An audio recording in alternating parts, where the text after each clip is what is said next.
Hello everyone, my name is Lorrae van Kerkhoff and I'm the Director of the Institute for Water Futures at the ANU, one of the organisations that are supporting the H2O hackathon. I've been asked to record this short video just to give an overview of the Institute and how we fit within the context of the hackathon, but also perhaps to pose some questions and challenges that you might be thinking about in your presentations and your pitches. So I'm looking forward to catching up with as much of the hackathon as I can over the coming days. So just briefly, let's start with an overview of the Institute. The vision for the Institute is here on the screen for you. We really framed around the ideas of understanding change and enabling action. And to support that vision, as you can see, we have a number of key aspirations and goals that we're working towards. Innovation, the last one on this list here, is the key for the H2O hackathon, I guess, or the one that is perhaps the most obviously connected to the range of activities and goals that we have for the Institute. But I think it's really important to recognise that we are particularly interested in understanding and promoting innovation that links with those first 3 dot points as well. We really want to be empowering decision makers to anticipate the future. So we are an Institute for Water Futures, we're not just an Institute for Water.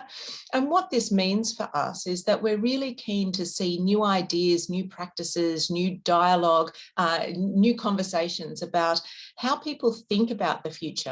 We know it's going to be different. We know we're not actually very good at thinking about the future. So how do we innovate and how do we create new processes that are going to support practitioners, decision makers, the people at the front lines of water management and consumption to really think about the future in ways that are well informed, but perhaps a bit different from the ways they have done before.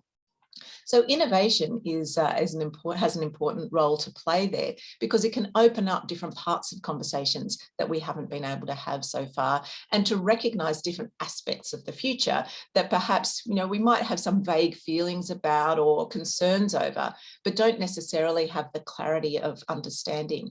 So innovation is particularly critical to helping us anticipate the future.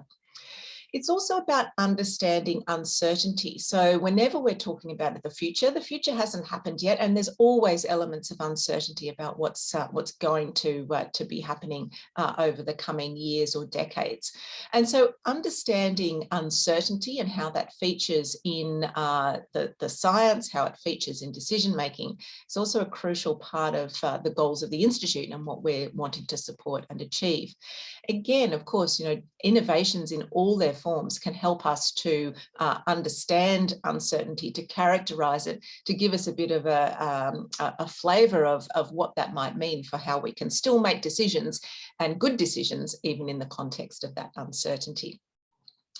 And we want to integrate social, cultural, economic and environmental values of water into actions. So this is really saying we don't want to simply be charging ahead on a particular trajectory that we might be concerned about or locked into. We really want to be able to help people take a bit of a step back and say, is this really where we want to be going? Does it make sense for us to be pursuing the values that we've been pursuing in the past, in light of the things that we know or understand or believe about the future? So understanding how we can bring together different sets of values, how we can incorporate a linkage between our current present day values and what is going to happen in the future is also a key part of what we want to be doing.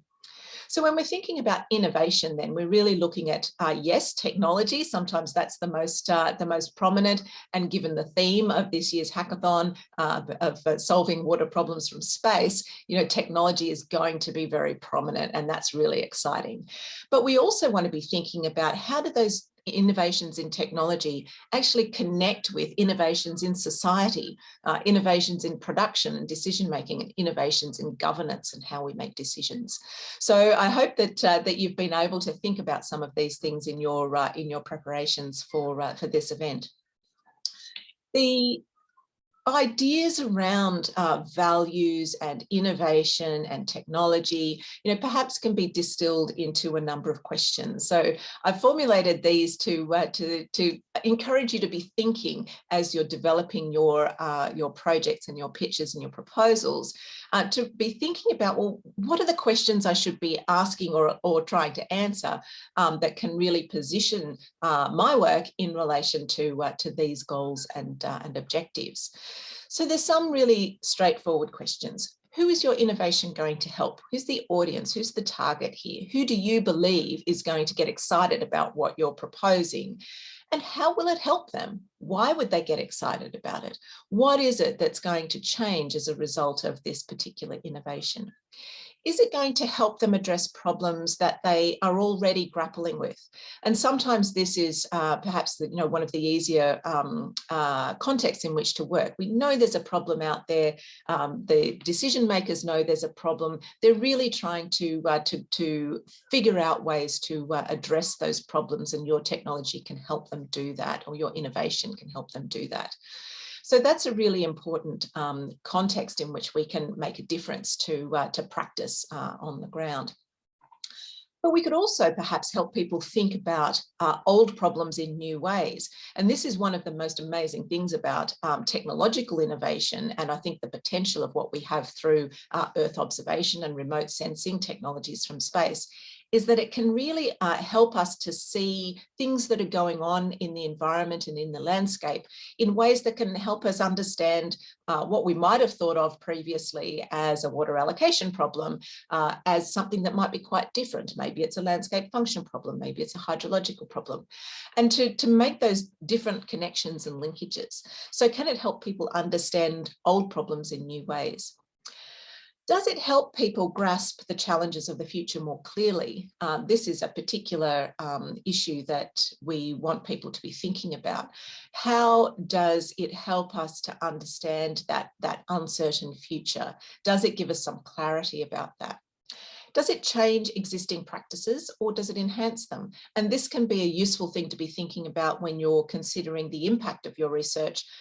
Is that program going to need to get people to do some rethinking? Is it going to challenge them and perhaps meet resistance? And how would you deal with that? Is it some kind of game changer for them? I think we always want our research to be a game changer, but what does that mean? What would it look like? And what values is your innovation going to encourage or enhance? Production values? Is it about producing more with less water? Is it stewardship values, enhancing the health of the ecosystem?